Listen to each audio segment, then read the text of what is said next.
I mean, so I guess you got one. they didn't miss it until the towers were gone. I'm like, well, guess you won't be going there. You know, right? I mean, but they've been in New York and never experienced the culture. Well, that's for visitors. And that's all I mean. There's culture here.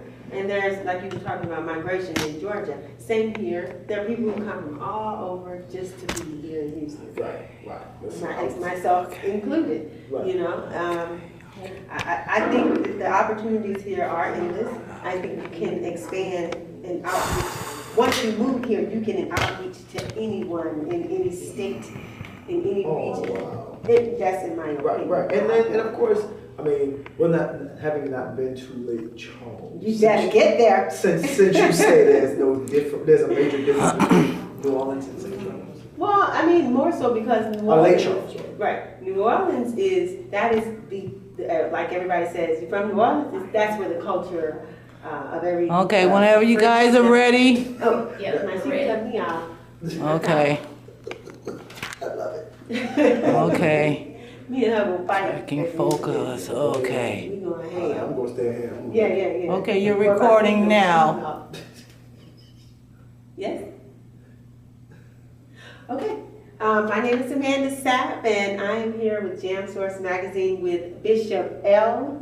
Spenser Smith. And we are going to be talking today about some of your beginnings, your middles, and where you are today. Okay, great. I got an opportunity to listen to some of your music, and I have to tell you, I am quite impressed. I can appreciate the gospel music that you are today. But first, I do want to talk about some things that I've read. Oh, okay. As far as I read somewhere that at the age of 4 is when you started singing.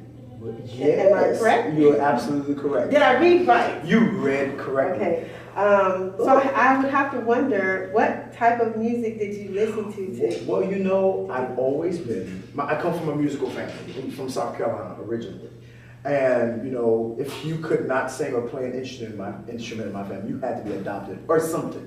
Because I just kind of grew up with that kind of musical background. It was an interesting diversity in my house. My mom being saved and, you know, having gospel music. So I grew up with her on her side, with James Cleveland, the Winans, the Hawkins singers, Shirley Season. But my dad wasn't. So, you know, he was R&B old school. So I grew up on his side with EWF, Confunction, the Barcades, you know, all of these different kinds of people. And so I grew up in my house with this culture of different music. And so, you know, at 4 years old, and really here is the story. The whole story is I was like a Mikey. I would eat anything growing up, right? Because I was my mama's chunky baby, like she would say. So I wanted a plum. Okay. Right, one of my favorite fruit. She said, well, if you sing a song for me, you know, because she had little friends around. If you sing a song for me, I'll give you a plum. I was like, okay. And then I sang Lord Help Me to Hold Out by James Cleveland. Wow. Right? I sure did at 4 years old. And she said then she just kind of recognized, you know, a gift or, you know, an ability to not just sing gospel, but to sing, just, you know, have a musical ear. And so, you know, from there, from 4 years old to now, I fell in love with this thing called music. It's been my life. It's been my outlet. Wow. You wanted that plum. Listen, and I got it. You got that plum. Good. I also read that you were a musical prodigy in that way. Yeah. Awesome. Yeah, So, I mean, I played a lot of instruments. My dad was a band director, my mom was a singer. So, you know, instruments were all around the house. I guess my question is, was there pressure for perfection? I think so. And, you know, not overwhelming perfection. Well, on the singing side, not overwhelming perfection. On the musical side, Right. because my dad can't sing a lick. My mom blows, but she doesn't know how to play. But on the musical side, when we started playing, you know, clarinet, flutes, saxophones, because he would always bring the instruments home, he would make us stay up all night long practicing. And of course, you know, not in a punishing way, you know, or not in a dictatorial way. We fell in love with music. So actually it wasn't a very difficult task for perfection. It groomed me so that when I got older, even in my early teens, I started directing the choir. I was 12 and I was directing the mass choir. How did you find this out? But anyway, you did your research. I like you. Right. At 12, I started directing. Minister of music. Wow. Yes. And it was interesting because that year before, I didn't know how to play piano. And my grandfather, I was at my grandfather's house, and our church didn't have a musician. And so, you know, I'm old school Pentecostal, my granddad. So he just laid his hands on my hands and said, in the name of Jesus, I command you to play. And immediately, from that time on till now, I started playing. My first song was in the key of C, Be Steadfast and Unmovable, Florida Mass Choir. I've been playing ever since. Wow. Yeah. You definitely touched a few key points in my life. I was also raised Pentecostal. Oh, great. I definitely understand where you come from. I do believe in laying on that. Yeah, all that stuff. You know what I'm saying? Right. So I get it. I guess I would wonder, with you taking on the responsibility of being minister of music at 12, did you get the urge to rebel? Like, or did you have an opportunity to? I mean, you're like, here, you're going to play music. You're not going to do nothing else. No, well, here's the funny part. It's what I wanted to do. You know, they tried to get me to be normal, if you can say. You know, I found my niche in music. You know, my brothers, they're tall. They're kind of, you know, one did football, one did track and baseball, and I was the short little, you know, guy who, you know, if I really probably wanted to, I could, but I just never liked sports like that. I always knew, again, like I said, my music was my niche. And so once I found it at, you know, they just put me there at 12. And so I was dealing with all of these adults. And my mom often tells the story now that, you know, she and her friend were talking in choir rehearsal. And here I am, 12, and I stopped the music and I told them, would you two please shut up? I was 12. She got so mad at choir rehearsal, right? And this lady was my aunt, kind of my auntie, and they were like so upset. I was like, well, excuse me, in this room, I'm at 12 now. In this room, I'm leaving. When I get out here, I'll be your son. And that's kind of how we roll. Right. That's at 12 years old. They accepted, they respected who I was and what God was doing with me at the time. So, you know, and of course, after I finished, I was her baby, I was her son, got my little spankings, got my little challenge. She was a little salty with that. And I was like, yeah, but guess what? Don't come back to my choir rehearsal talking while I'm teaching a song. And that's kind of how we roll. Oh my God. At 12. At 12, yeah. Yeah. Where does that part of you come from? Is that your dad? I mean, you know what I mean, to be so authoritative. You know, when it comes to music, it's always been a perfectionist element to me, and you know what? I guess when my grandfather laid hands on me, it was something that the Lord just kind of put in me. You know, it's got to be right. It's got to be on it. And if you're going to participate with me in this realm, in this musical realm, then you're going to have to come up to par. You're going to have to be up here, or else we're not doing this together. You're not singing with me. You're not playing with me, or whatever that might be. So I've always had that perfectionist drive of music. My dad is perfectionist now. Musically, he is as well. But he tells me a lot of times, I take it to a whole another level. Yeah. And because again, for me, music is oxygen. You know, music is how I breathe. Music is my life. And so it's always been that. And so for me to do that is to do me. You know, it's for me to do something subpar musically is to change my identity. So, you know, all of the aggregations that I've worked with in the past understood that from the jump, that if you're going to work with him, you better get it together. You better listen, because generally I'm a very nice person 95% of the time, but that 5% of the time that I'm musical, there you go. Okay, stepping out of your adolescence. Okay. At 26. Yes. Oh my. At 26, you were began your pastoral ministry. Yes. Okay. And you know what? Go ahead and ask your questions. I mean, you go from singing at 4 to minister of music to now I'm a pastor. Yeah, So- well, you know, here it is. Okay, so 23. 23, I did my first recording with Twinkie Clark, Donald Lawrence, Family Gospel Choir. So that's when I did that. And so I knew then, and I had, was director of Family Gospel Choir when I was in college, marched in the Marching 100 when I was in college. So kind of really discovered more of the musical element, the broad bass.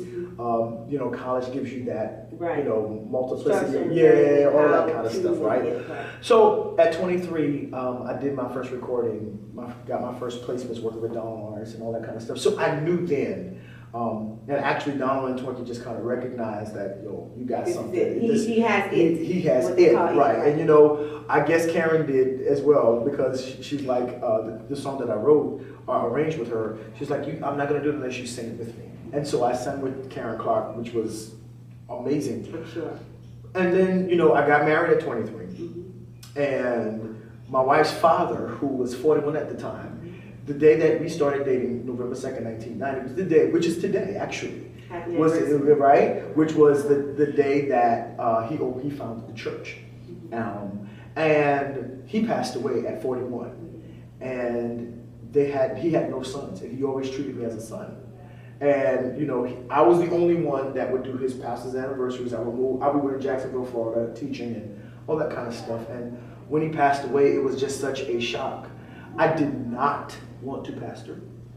I did not want to read music. I did not want to deal with people. And I did. Then it was a Baptist church, and I'm Pentecostal, so then Yes. For those of you that don't know. Right, good. I can't explain it. I just can't explain it. So all of these different things, but I knew, my father was and my father is just an amazing man. He was at the funeral, and he said, well, Moses is gone, maybe you're Joshua. And I knew he was right, and I was mad because he said it.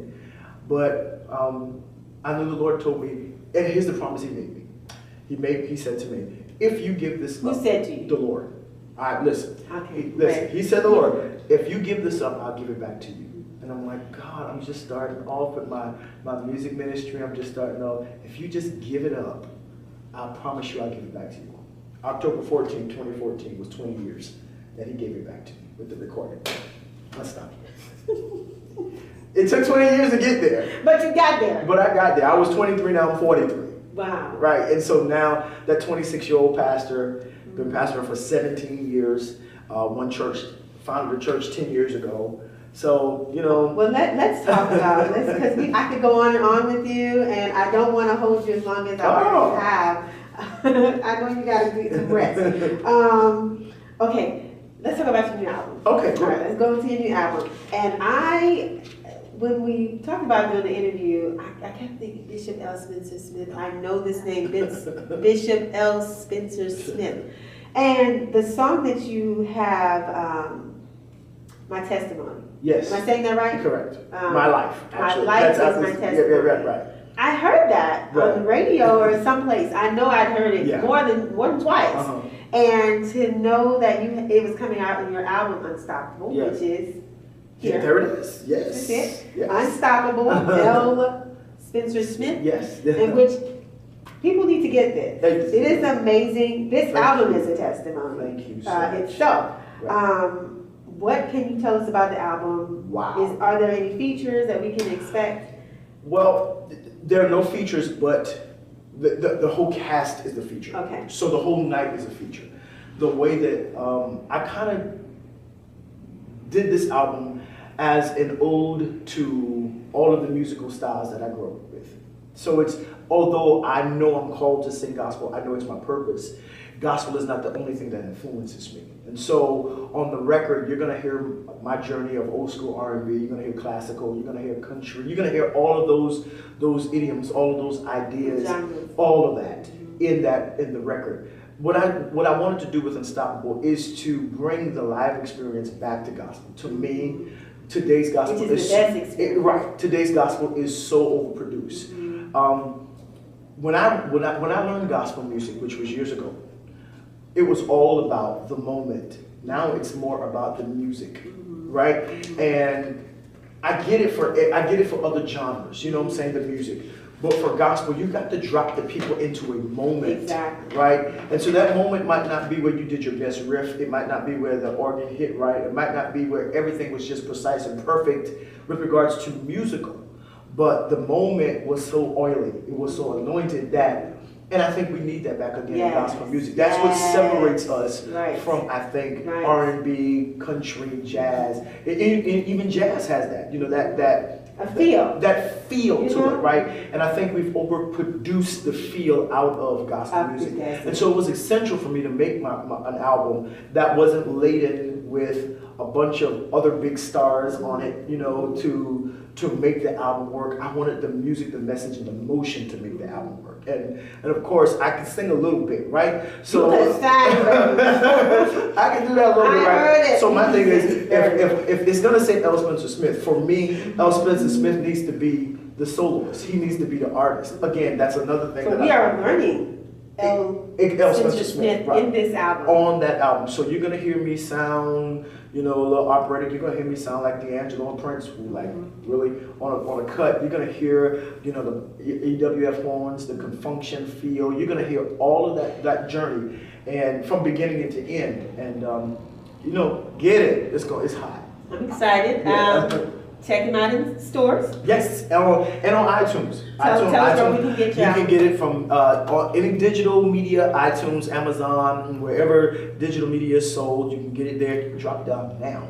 Or you can go to Walmart, Best Buy, Target. You can go everywhere and get it. And it debuted at #4 on Billboards. Come on. Come on, somebody.